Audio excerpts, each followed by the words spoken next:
Assalamualaikum warahmatullahi wabarakatuh. Alhamdulillahilladzi anzala ala 'abdihil kitab wa lam yaj'al lahu akhraja. Pengurusi majlis, sahabat saya Dr. Samsul Anwar Nasara. Banyak hari juga tak jumpa dia. Jauh dia berpergian sampai ke seberang kutub. Dia mewakili kerajaan negeri baru-baru ni. Datuk KSU, Timbalan KSU, Tuan Kerja kita, Komisioner Jeneral Penjara, Tuan Aziz, sekalian pegawai tinggi kementerian, rakan-rakan yang saya muliakan, alhamdulillah bersyukur hari ini giliran penjara jadi tuan rumah. Saya nak ucap terima kasih atas persiapan rapi penganjuran program ini. Dan yang paling terkesan adalah bila saudara Puniran tadi tebuk itu je surah Al-Baqarah, dia dapat baca dengan lancar sekali dan kita boleh saksikan di paparan skrin belakang bagaimana keseluruhan hafazannya itu dengan diawasi oleh gurunya, dan kita semua menjadi saksi bagaimana satu model pemulihan di penjara ni diasuh seorang yang dalam perjalanan hidupnya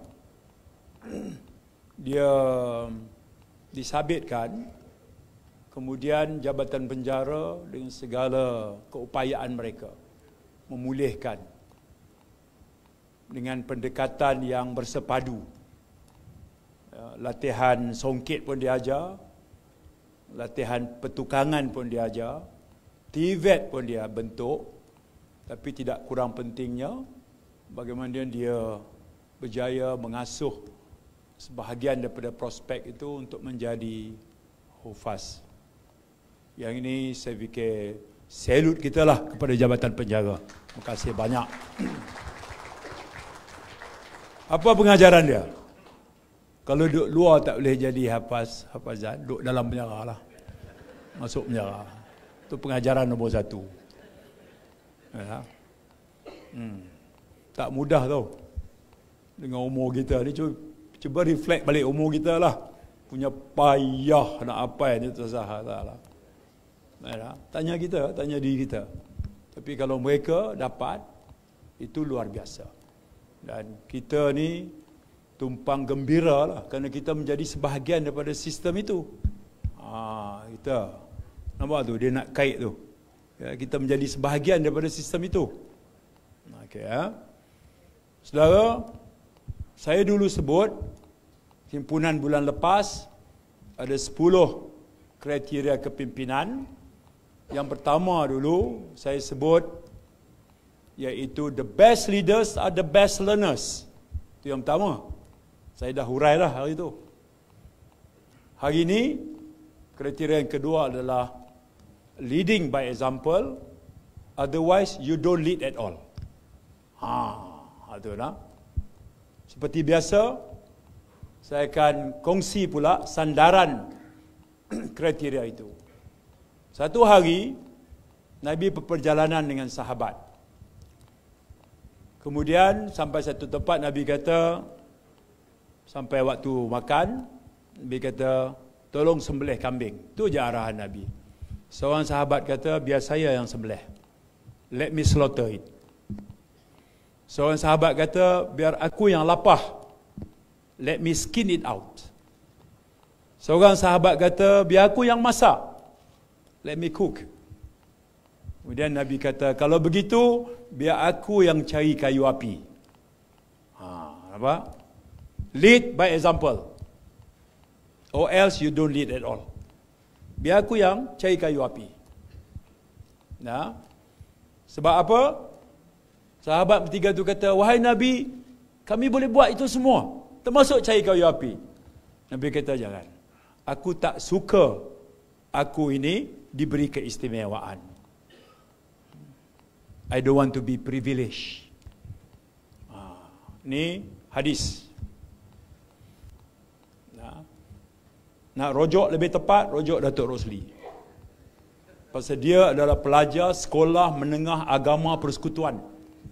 Dia adalah pengurusi Badan Dakwah dan Kepimpinan, singkatannya BADAK. Majlis sekolah agama tu, main-main. Bukan calang-calang. Ingat, senang saya beranikan nak petik hadis ni. Kalau tak ada orang yang kita sandar di depan ni. Ya, jadi lead by example. Paling banyak ya, kalau dalam sirah Nabi paling banyak. Baik perang Badar, perang Uhud, perang Khandaq, lebih-lebih lagi musim sejuk. Musim sejuk, tentera musuh 10,000, tentera Islam 3,000, dikepung pula tu, musim sejuk. Jadi Salman Al-Farsi kata, strategi pertahanan kita, mari kita gali parit. Sedangkan perang dengan strategi gali parit tu tak pernah ada pada zaman itu. Zaman itu yang ada perang cara infanteri berdepan, kemudian kiri kanan tentera berkuda. Itulah strategi masa tu. Tiba-tiba Salman, seorang sahabat yang berasal dari Iran, kata, mari kita gali parit. Gali parit musim sejuk. Nabi pun ikut sama menggali parit itu. Dan bila tentera musuh sampai dengan angka 10,000, mereka kata boleh kalahkan dalam masa seminggu ya. So bekalan makanan mereka, bekalan logistik mereka, makanan unta, makanan kuda, mereka spend untuk seminggu aja. Sampai-sampai tengok parit besar. Mereka tak boleh cross. Berapa lama mereka boleh bertahan, akhirnya mereka balik aja. Ya. Lead by example. Cadangannya apa? Gali parit. Dan Nabi ikut sama menggali parit. Banyak lagi saya boleh syarah tajuk itu, tapi kata kunci kriteria yang kedua adalah lead by example. Now, kisah itu kita bawa pula dalam ruang lingkup kepimpinan. Di peringkat kementerian baik, di peringkat agensi kita baik. Saya setuju KSU sebut tadi, kompleksnya tugas kita. Peringkat antarabangsa, kita baru saja host ASEAN Ministers Meeting. Kluster keselamatan, kita berjaya menjadi tuan rumah yang sangat baik penganjurannya. Kali ini saya tak salah sebut, salute pada bahagian antarabangsa. Mana Azlan? Lan. Hari itu Lan kecil hati. Saya pergi salah sebut, pergi puji Datuk Zul hari itu. Dia ungkit tu beberapa hari tak cakap dengan saya tu. Hari ini kena sebutlah penganjuran yang sangat cemerlang. Semua sekali pasukan. Ya, itu contohlah. Turun padam. Sebelum persiapan Datuk Alim turun berapa kali. KSU turun berapa kali. Kita tengok bila kita lead by example, hasilnya begitu. Itu dalam skala penganjuran antarabangsa. Penjara baru ni pergi ke kampung Teluk Nipah. Bukan mudah. Bukan senang. Sebab unik. Dia bawa sama prospek dari penjara. Sepatutnya sabitan 3 tahun, 4 tahun mereka dalam tembok penjara. Tapi penjara buat keluar mereka, bawa ke kampung itu. Letak di sebuah kem pusat latihan. PLKN. Bayar sewa bulanan. Dan bila mereka berada di situ, itu mereka lalui sebahagian daripada program reintegrasi. Mereka ada kemahiran TVET. Mereka boleh bantu untuk plaster ceiling dinding, ikat bata. Ya, mereka boleh buat tandas, kerja kontrak. Dengan siapa? Institusi pondok, Nizamul Hayat, masjid, sekolah. Mereka boleh buat pintu gerbang kampung. Mereka boleh tanam sayur. Kemudian mereka jual dengan harga murah sayur segar. Mereka boleh buat pusat cuci kereta. Sekitarnya cah RM12, mereka cah RM8. Mereka boleh buat roti canai dan capati. Gerai lepas orang pergi masjid, boleh penuh gerai mereka. Dan kalau kita ikut kaedah biasa, penjara 3 tahun maknanya 3 tahun. Ini tak. Kita buat keluar mereka. Dan kita ada 6 model yang macam itu.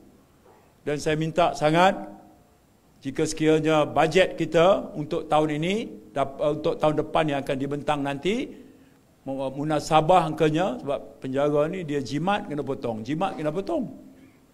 Bila dia buat keluar, dia jimat lah. Tahun lepas buat keluar, mereka tak ada dalam tembok, dia jimat 24 juta.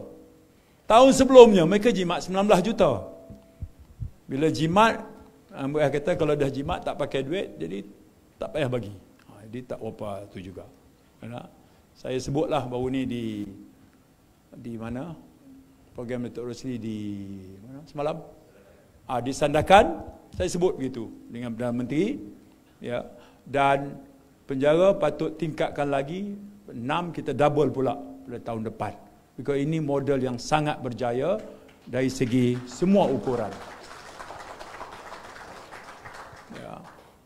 Penduduk Teluk Nipah, nelayan, mereka dapat rasa. Dan saya sembang dengan Ketua Kampung Nazri Yahya, saya sembang dengan Tok Imam yang sekarang ada 2 homestay. Dia kata, bagus Datuk program ni. Homestay saya tak putih-putih tiap-tiap minggu. Orang putih pun mai kat dia kata. Nampak? Belum tu ada cerita dia lah. Jadi tak apa. Dekat kesabaran, lead by example. Ya, Datuk Aziz dan seluruh pasukan. Kita tak akan kecewa punya. Saya yakin sungguh-sungguh kalau kita boleh terjemahkan yang itu, ya, kepada agensi kita, kita akan dapat tengok kelainannya. Jadi, mesej saya pagi ini, sambungan kriteria pertama bulan lepas. Bulan lepas adalah the best leaders are the best learners. Kali ini adalah the best leaders ni, they lead by example, or else you don't lead at all lah. Ya, tu. Hak kedua tu saya tambah lah. Hak pertama, hak betul. Ya, lead by example, or else tinggal duduk lah. Jadi, kalau kita boleh ambil pengajaran daripada kisah ini, kita akan dapat tengok bagaimana perbezaan dalam menunaikan tanggungjawab kita. Seperti disebut oleh Datuk KSU tadi, betul. Kementerian Dalam Negeri ini dinamik. Ya, tiap-tiap hari ada aja dia punya itu. Ya, ada aja. FIFA satu contoh. Tapi kalau ditanya, saya nak keluh kesah apa?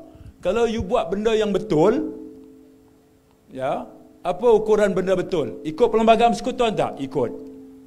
Ikut taklah akta atau undang-undang yang ada? Ikut. Perlembagaan Persekutuan perkara berapa? Perkara 19. Akta apa? Akta kelahiran. Section berapa? 10A. Ya. Kita tengok semua yang itu. Bahagian PP semak. KPJPN puas hati. Tengok semua. Maka kita bagi. Selesai yang itu. Ya. Bahagian kita semua ikut tertib.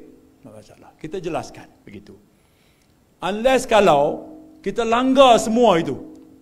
Akta tolak tepi, perlembagaan tolak tepi, kita main rempuh itu aja. And then ada sebab untuk susah hati lah. Ya, menyembunyikan sesuatu yang tak mengada-ngadakan benda yang tak ada. Tak kena. Yang ini mengingatkan saya, ya. Jangan mengadakan benda yang tak ada.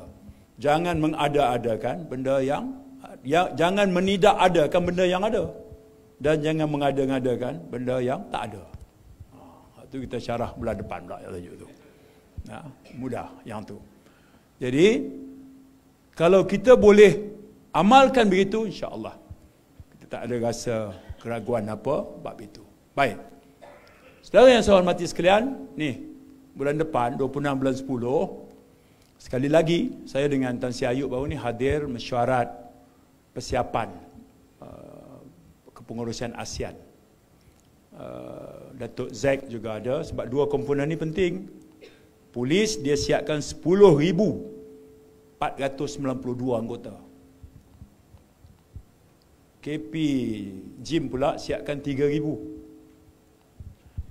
Penganjuran ASEAN Summit ni, ini kehadiran pemimpin-pemimpin dunia, bukan saja ASEAN. Kita akan terima pula Timor Leste sebagai negara anggota yang ke-11.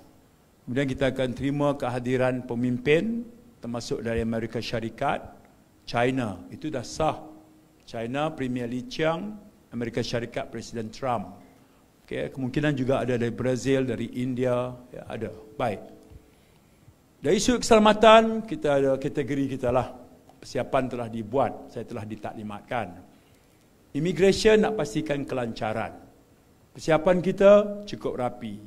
Ada 6 modul latihan, kita hantar anggota kita kursus di Intan, semua dah selesai. Kita dah identify pintu masuk, Premier Lane, Fast Track, semua dah kita jalan. Okay, ya. Langkah seterusnya nak pastikan bahawa semua yang kita rancang atas kertas tu berjalan dengan cantik. Sebab komponen kita tu sangat penting. Keselamatan dan juga proses penerimaan tetamu di pintu masuk. Kalau di luar orang debate, kenapa panggil Trump? Bukankah Trump sokong Israel? Bukankah Israel sedang ranapkan bumi Gaza? Okay. Jadi kenapa mesti Trump dijemput? Itu sekarang sedang berlaku perbincangan lah di luar. Macam-macam sudut pandang lah. Okay, ya. Malaysia tahun ini pengurusi ASEAN. Kita membawa pendirian konsensus negara ASEAN lah. Ya. Kita mungkin ada pendirian kita sendiri. Sekarang kita jadi pengurusi ASEAN. Okay, ya. Perdana Menteri pun dah jelaskan. Okay, ya. Kalau dari sudut, tengok dulu dari si perspektif Qur'aniyah. Ada tak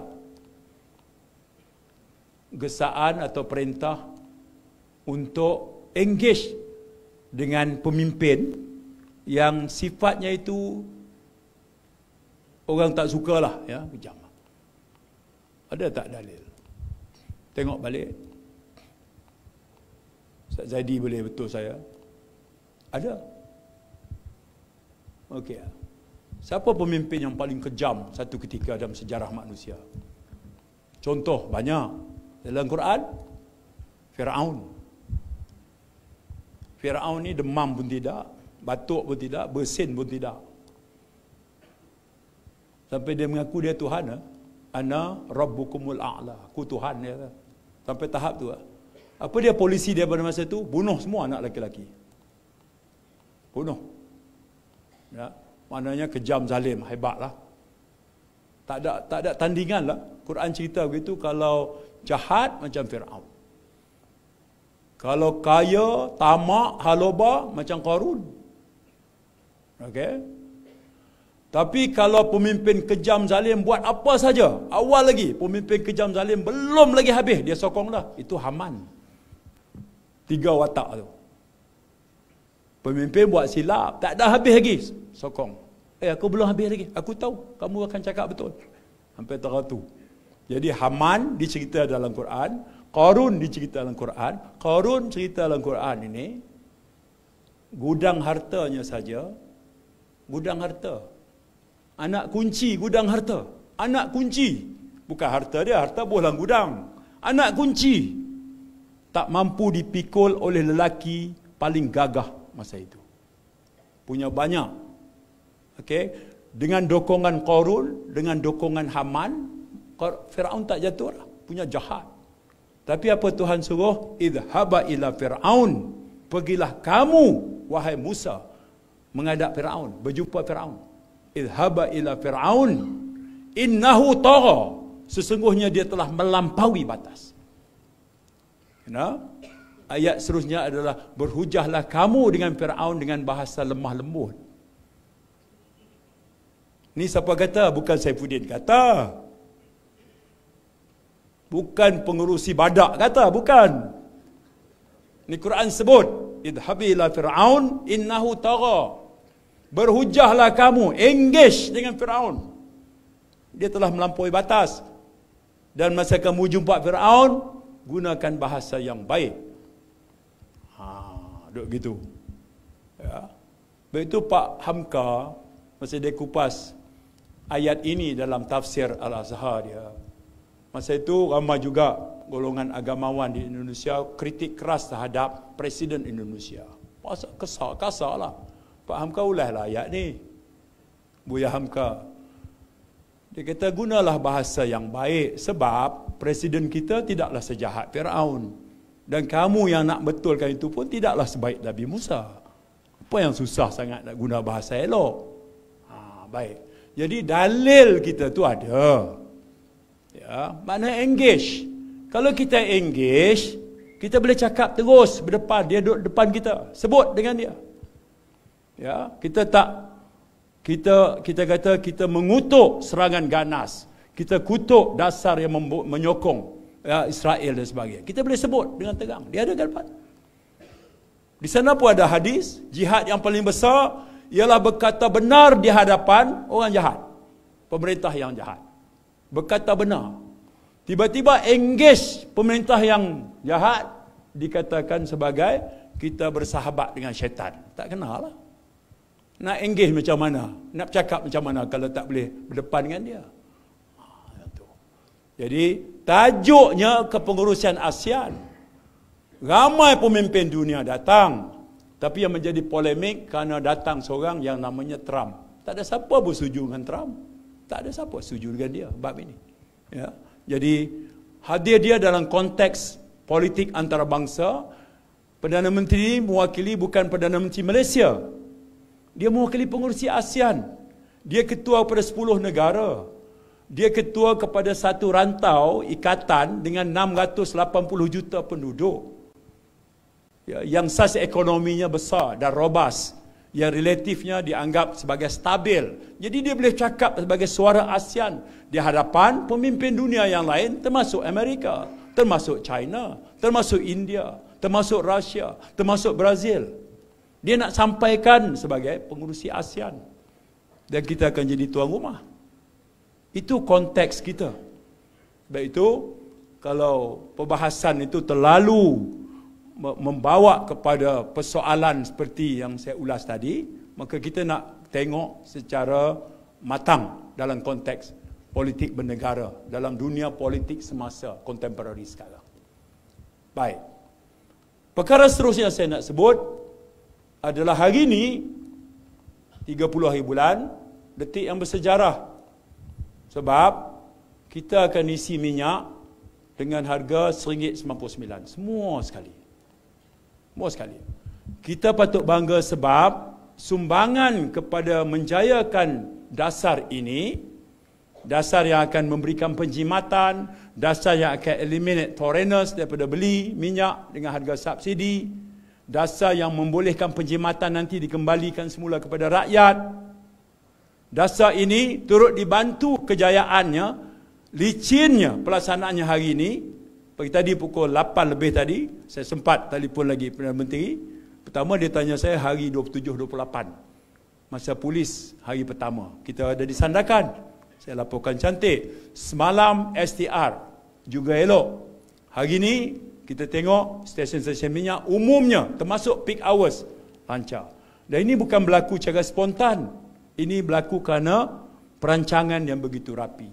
Dan kejayaan terbesar kerana pembelian yang memerlukan pengesahan MyCard bukan saja boleh buat di dalam kaunter melalui card reader, tetapi juga JPN bantu untuk melakukan, orang kata naik taraf sistem di terminal stesen minyak tu, di terminal minyak dekat island tu, melalui kepakaran bahagian IT JPN kita, membantu 4,000 syarikat minyak seluruhnya, stesen minyak.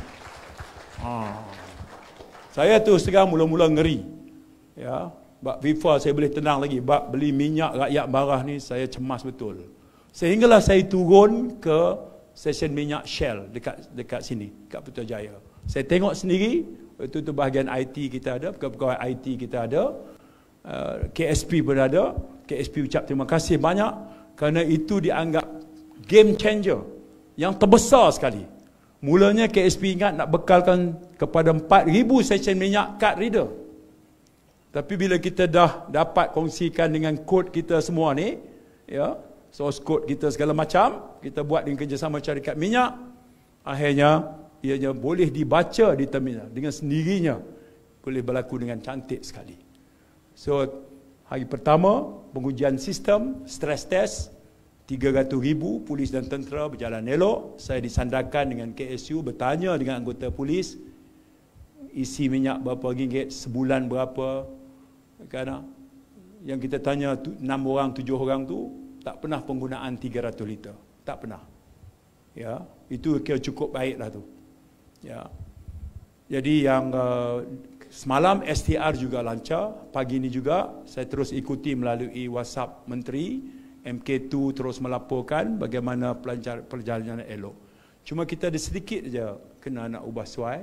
Semalam saya bagi tahu dengan pengarah pengurusan, pesara polis, dan kita juga ada sejumlah kecil je bilangan dia di kalangan anggota polis yang dia punya lesen memandu dia tu antara sistem JPJ dengan sistem MOF itu kena diharmonikan sikit.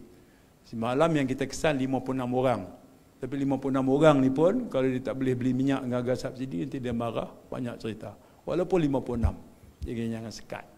Tapi kesan segera apa dia hari ni? Selalu dia isi minyak harga RM2.05. Hari ini dia beli dengan harga RM1.99.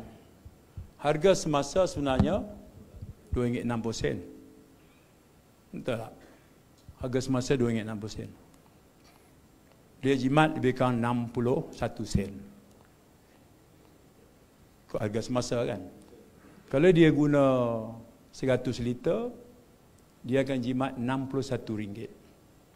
Kalau dia guna 200 liter, dia akan jimat RM120.2 sen.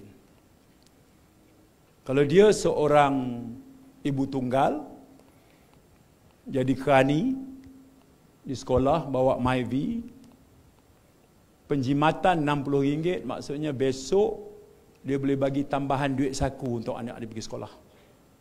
Dia jimat RM60. Kalau dia jimat RM120, sesekali dia boleh bawa anak dia makan kat warung lah. Selalunya sangat strict perbelanjaan dia. Besar kesan pada golongan ini. Besar. Ya. Saya boleh sebut bahawa penjimatan itu kerajaan akan bina jambatan, sekolah, hospital. Rakyat rasa jauh. Tapi kalau kita kata bahawa penjimatan itu dia boleh tambah duit belanja anak sekolah. Yang ini saya rasai sendiri. 1 bulan 5 2017 saya luncurkan projek food bank saya. Saya ambil lebihan makanan dari pasar raya Tesco Bukit Mentajam, Tesco Kulim dan Tesco Seberang Jaya. Masa itu ada Tesco. Saya muat di pacuan 4 roda saya. Kemudian saya sorting. Kemudian kita sendiri agih rumah ke rumah. Satu tu petang saya pergi. Dia kata, "Datuk, saya baru nak pergi pasar malam beli sayur, beli ni. Tapi Datuk dah bagi, maka jimatlah duit saya RM15. Besok anak saya pergi sekolah, bolehlah dapat duit belanja lebih." RM15 dia boleh jimat tak pergi pasar malam sebab kita pergi bagi dia roti, sayur, buah-buahan yang dia nak pergi beli di pasar malam. RM15 itu besar untuk kehidupan seorang ibu tunggal. Insiden ini di kampung Mengkuang Titi, Dun Penanti di Pulau Pinang. Saya sendiri pergi tengok di situ.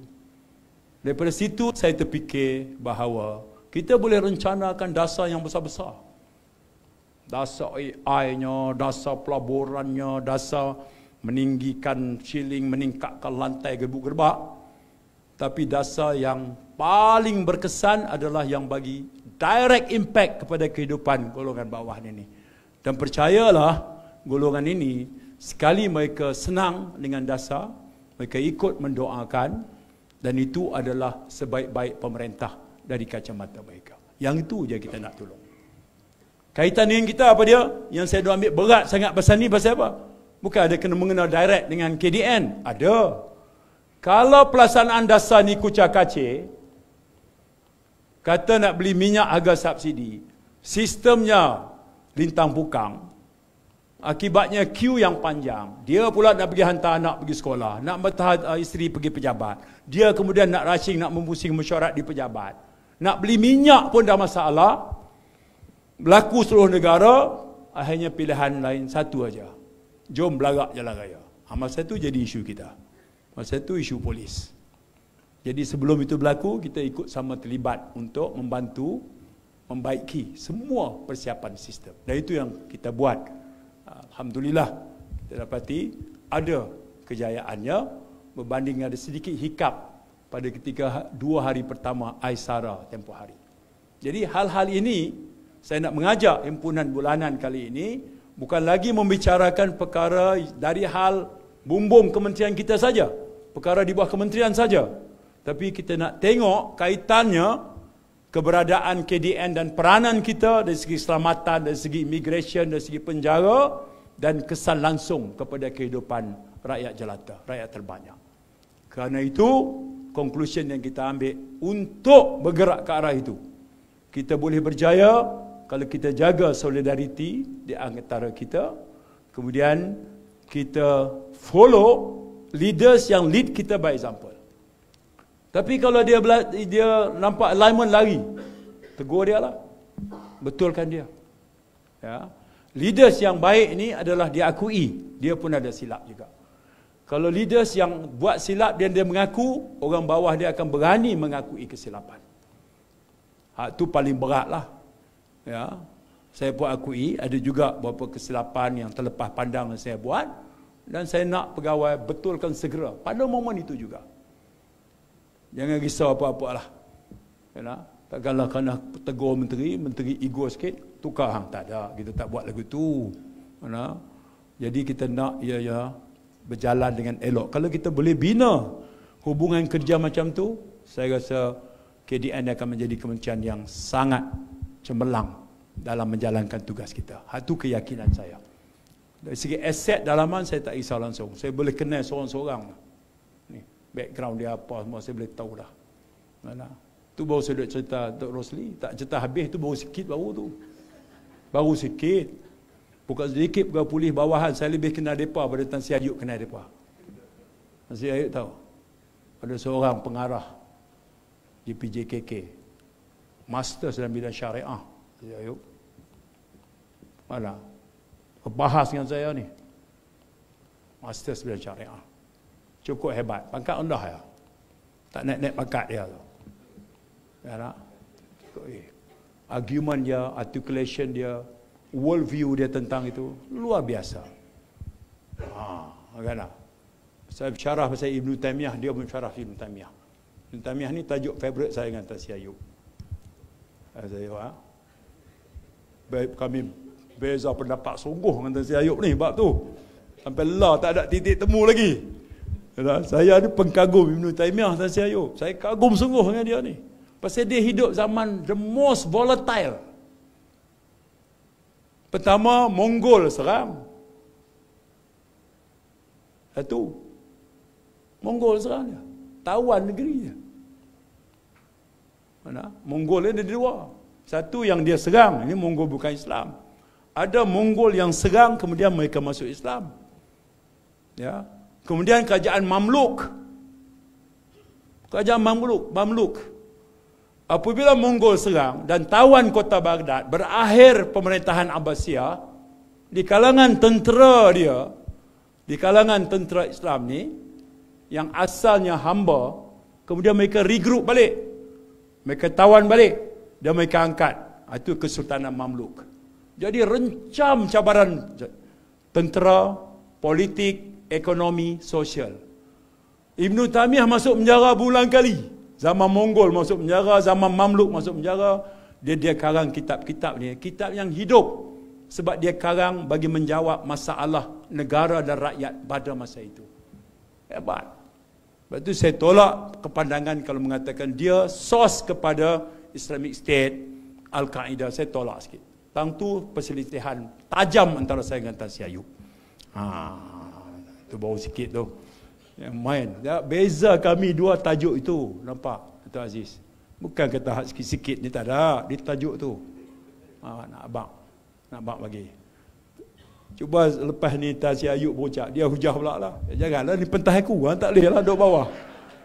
Itu kelebihan dia. Tak habis. Saya tahulah dia tak puas hati punya lah. Tak apa. Itu tak ada masalah. Kita bahas dengan elok. Disiplin bahasan tu. Saya ada hujah saya. Tan Sri Ayub ada hujah dia. Tak ada masalah. Tak ada masalah. Yang paling penting, tugas kita menjaga keamanan dan ketenteraman. Jadi pengurusi, begitulah ucapan himpunan bulanan saya kali ini. Ala kadar, mudah-mudahan ada sedikit sebanyak manfaat dan panduan kepada kita bersama. Assalamualaikum warahmatullahi wabarakatuh. Baiklah, di pohon yang berhormat